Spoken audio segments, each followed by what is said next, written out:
بنی اسرائیل میں ایک نوجوان تھا، بہت خوبصورت اور نہایت پاک باز۔ وہ نوجوان ٹوپیاں اور ٹوکریاں بنا کر بیچتا تھا۔ ایک دن بازار میں ٹوپیاں بیچتے بیچتے بادشاہ کے محل کی طرف نکل پڑا۔ محل میں ایک حسین شہزادی کی اس پر نظر پڑی تو اس نے اپنی خادمہ کو بھیج کر اس نوجوان کو بلوا لیا۔ نوجوان نے سمجھا کہ شاید شہزادی صاحبہ نے کچھ خریدنا ہے۔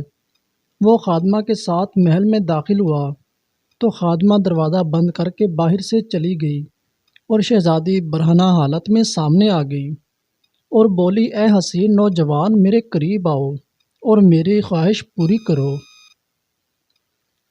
نوجوان نے کہا کہ اے شہزادی، اس رب سے ڈر جو بڑا بے نیاز ہے۔ شہزادی نہ مانی اور دھمکی دینے لگ پڑی کہ اگر تو نے میری تسکین پوری نہ کی تو میں بادشاہ سلامت کے پاس شور مچاتی اسی حالت میں جاؤں گی اور کہوں گی کہ اس نوجوان نے میری عزت زبردستی لوٹنے کی کوشش کی ہے۔ اب نوجوان بڑا پریشان ہوا اور کچھ سوچ کر بولا، اچھا مجھے نہانے کی اجازت دی جائے تاکہ میں صاف ستھرا ہو جاؤں۔ شہزادی بولی، ٹھیک ہے، پر یہاں نہیں نہانا تم نے کیونکہ تم بھاگ جاؤ گے۔ تم اس خادمہ کے ساتھ 40 فٹ اوپر محل کی چھت پر جا کر نہاؤ۔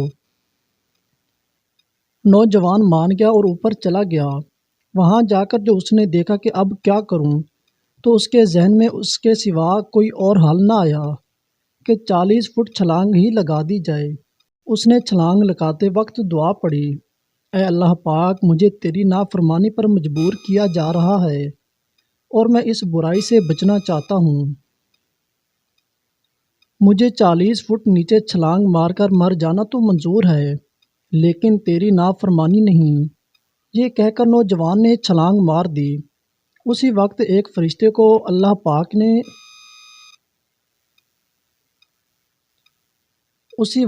فرشتے کو باری تعالیٰ سے حکم جاری ہوا کہ جاؤ اس نوجوان کو بچاؤ۔ فرشتے نے اس نوجوان کو اپنے پروں میں سما لیا اور آرام سے نیچے اتار لیا۔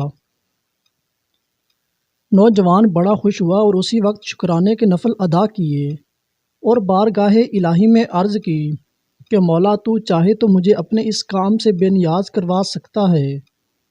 اے رب، مجھے تو کچھ عنایت کر تاکہ میں آرام سے بیٹھ کر کھا بھی سکوں اور تیری عبادت بھی کر سکوں۔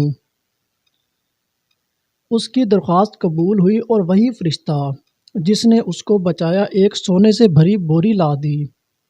عظیم نوجوان نے پھر سجدہ شکر ادا کیا اور بولا، اے میرے پروردگار، یہ جو سونا اسی رزق کا حصہ ہے جو مجھے دنیا میں ملنا تھا، تو اس میں برکت فرما، اور اگر یہ اس اجر کا حصہ ہے جو مجھے آخرت میں ملنا ہے اور اس کی وجہ سے میری آخرت کے اجر میں کمی ہوگی تو مجھے یہ دولت نہیں چاہیے۔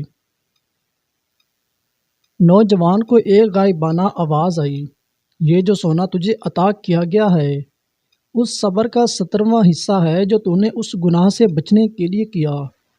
اس نوجوان نے کہا، اے میرے مالک، مجھے ایسے خزانے کی حاجت نہیں جو آخر میں میرے اجر میں کمی کا باعث بنے۔ چنانچہ نوجوان نے جب یہ بات کہی تو سارا سونا اسی وقت غائب ہو گیا۔